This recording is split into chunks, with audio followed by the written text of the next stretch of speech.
আসসালামু আলাইকুম, ট্রাভেল সিলেট থেকে সবাইকে স্বাগতম। আজকে 28 নভেম্বর রোজ শুক্রবার আমরা ট্রাভেল সিলেট কিছু ভ্রমণ পিপাসু সিলেটের ট্যুরিস্টদেরকে নিয়ে আমরা সুনামগঞ্জের শিমুল বাগানে চলে আসছি। আমাদের এই সুনামগঞ্জের শিমুল বাগানের মূল্য ছিল মাত্র 350 টাকা। 350 টাকায় সিলেট থেকে সুনামগঞ্জ আসা যাওয়া এবং যাতায়াত সব কিছুরই খরচ আমরা একসাথে বের করে নিচ্ছি। এবং এর ক্ষেত্রে তো শর্ত কিছু প্রযোজ্য আছে। শর্ত প্রযোজ্যের মধ্যে এক নম্বর হচ্ছে আপনাকে প্রবেশ ফিটা হচ্ছে আপনি নিজে থেকে পরিশোধ করতে হবে। তারপর হচ্ছে খাবারটা হচ্ছে লিমিটেড, আপনি নিজ থেকে খাবার গ্রহণ করতে হবে, এই দায়িত্ব কিন্তু আমাদের না। এছাড়া যাবতীয় যত ধরনের ঘুরে ফিরে দেখানো, যে কোনো জায়গায় নতুন জায়গা হচ্ছে আপনার ভ্রমণ করে দেওয়ার সব কিছু দায়িত্ব হচ্ছে ট্রাভেল সিলেটের। সব ট্রাভেল সিলেটের সাথেই থাকুন, ভালো থাকুন, আপনার আনন্দ যাত্রা নিরাপদ হোক। ধন্যবাদ। আসসালামু আলাইকুম। আজকের এই ব্লগে ট্রাভেল সিলেটের মাধ্যমে আমরা সুনামগঞ্জের তাহিরপুরের শিমুল বাগান ভ্রমণ করতেছি। এই শিমুল বাগান ভ্রমণে একজন পর্যটকের কি পরিমাণ খরচ হয় তা বিস্তারিত আলোচনা করব। এই মুহূর্তে আমরা ট্রাভেল সিলেটের মাধ্যমে সুনামগঞ্জের উদ্দেশ্যে সকাল 8:30 সিলেট থেকে রওনা দিয়ে এই মুহূর্তে শিমুল বাগানের ঠিক পাশে জাদুকাটা নদীর পাড়ে এসে বাস থেমেছে। ওই বাস থেকে আমরা হেঁটে প্রায় 10 থেকে 15 মিনিট আমরা নদীর পাড়ে চলে আসছি। ওইখানে থেকে আমরা নৌকা পার হয়ে নদীর ওপারে যাব।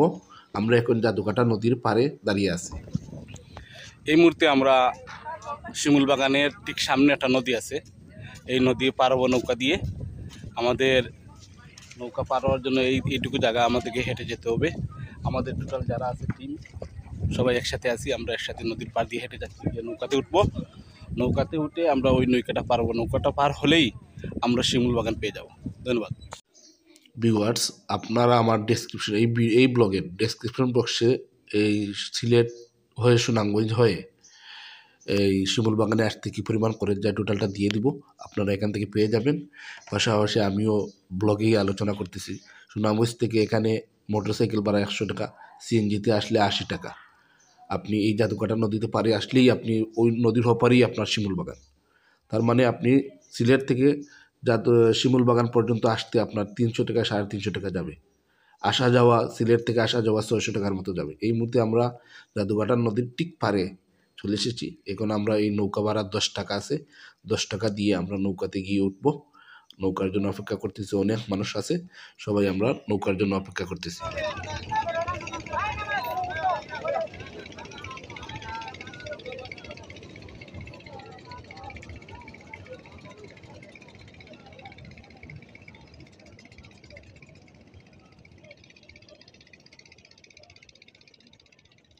যদিও শেষ পর্যন্ত নৌকা এসেছে, কিন্তু এই নৌকাটিতে না যাওয়ার সিদ্ধান্ত নিলাম, কারণ আমার সাথের সহপাঠী যারা ছিল, সহকর্মী যারা একসাথে আমরা এসেছি, ওরা অনেকেই রয়ে গেছে পিছনে। আমরা একসাথে পরবর্তী নৌকাতে যাব। আর নৌকাটি অলরেডি অতিরিক্ত যাত্রী বোঝাই হওয়ার কারণে নৌকার তলা মাটিতে লেগে গেছে এবং শেষ পর্যন্ত অনেক কষ্টেতে ওরা নৌকাটা ভাসিয়েছে। আমরা পরবর্তীতে নৌকাটি যাওয়ার জন্য অপেক্ষা করতেছি। আশা করি আর একটা নৌকা চলে আসতেছে, ওই নৌকাতেই আমরা একসাথে যাব।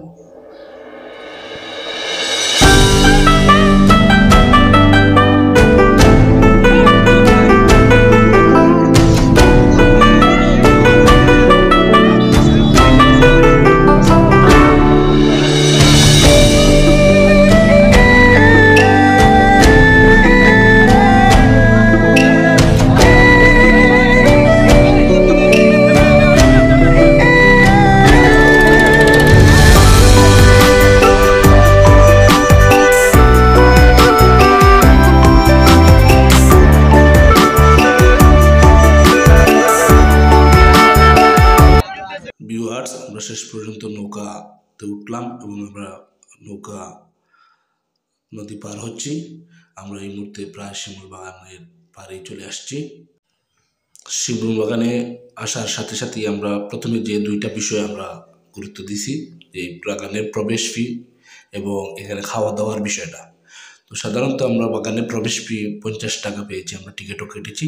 এই মুহূর্তে খাওয়া দাওয়ার বিষয়টা আমরা যতটুকু জানলাম যে 200-250 টাকা দিলে এখানে ভালো মানের খাওয়া যায় এবং যে কোনো লোক এখানে 200-250 টাকার ভিতরে গরুর মাংস, মুরগির মাংস এবং রৌ মাছ এগুলা দিয়ে দুপুরে খুব সুন্দর খাওয়া দাওয়া করতে পারবে। এখানে 3-4টা হোটেল আছে। আমি আমার এই ভিডিওর লাস্টের দিকে হোটেলের ছবি এবং ওই যে ওয়েটিংয়ের ছবিগুলো আমি দিব। তো মোটামুটি আমরা টিকিট কাটা হয়ে গেছে। এই মুহূর্তে আমরা বাগানের ভেতরে প্রবেশ করার জন্য এগিয়ে যাচ্ছি। আমরা টিকিটটা দিলাম এবং বাগানে প্রবেশ করলাম।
ভিউয়ার্স, শিমুল বাগানের ভিতরে প্রবেশ কইরা অনেক কিছু পর্যবেক্ষণ করলাম আমরা।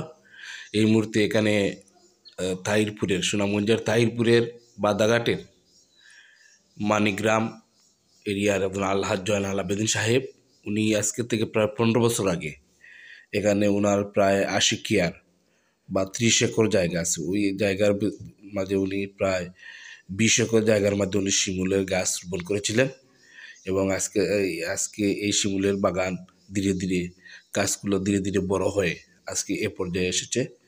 এই শিমুল বাগান আমরা টোটাল ঘুরে দেখলাম। অনেকগুলো জায়গা, পশ্চিম সাইডের অনেকগুলো জায়গা এখনো খালি পড়ে আছে, ওগুলাতে উনি আরও বিভিন্ন প্রজেক্ট নিতেছেন। এই সুনামগঞ্জের কৃতি সন্তান আলহাজ জয়নাল আবেদিন শিমুল বাগান এর প্রতিষ্ঠাতা, উনি মানিগ্রামের একজন কৃতি সন্তান। আশা করি আপনারা যারা যেখান থেকে আসেন, ওনার সুনামগঞ্জের এই কৃতি সন্তানের এক অজপাড়া গ্রামে বিশাল এক আয়োজন, বিশেষ করে সাধারণ মানুষের বিনোদন দেওয়ার জন্য এত সুন্দর এবং গুছালোভাবে একটা বাগান তৈরি করেছেন উনি। ওনাকে অসংখ্য ধন্যবাদ এত বিনোদনের একটা ব্যবস্থা করার জন্য। পাশাপাশি সুনামগঞ্জের একটা পর্যটন স্পট।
শুধু দর্শক, এই মুহূর্তে শিমুল বাগানের আজকের দিনে ভ্রমণ শেষে আমি এই মুহূর্তে বিকেল 4টা নাগাদ আমি বের হয়ে এসেলাম।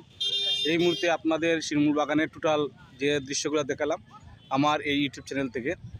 আপনারা এখানে টোটাল এই শিমুল বাগানে আসা এবং যাওয়ার যাবতীয় খরচ এবং খাওয়া দাওয়ার বিষয়ে আপনারা সম্পূর্ণ ইনফরমেশনটা আমার ভিডিওটা দেখলে অবশ্যই পাবেন। এবং ইনশাল্লাহ আশা করি যারা শিমুল বাগানে আসবেন ভবিষ্যতে আমার ভিডিও থেকে আপনারা দিক নির্দেশনা পাবেন। এই আশাবাদ ব্যক্ত রেখে আজকের এই সারা দিনের শিমুল বাগানের ভ্রমণ এখানেই সমাপ্তি ঘোষণা করলাম। এখন বাড়ি যাওয়ার উদ্দেশ্যে বিকেলে এই সূর্য অস্ত চলে যাচ্ছে, আমিও আমার বাড়িতে উদ্দেশ্যে রওনা দিলাম। ধন্যবাদ সবাইকে।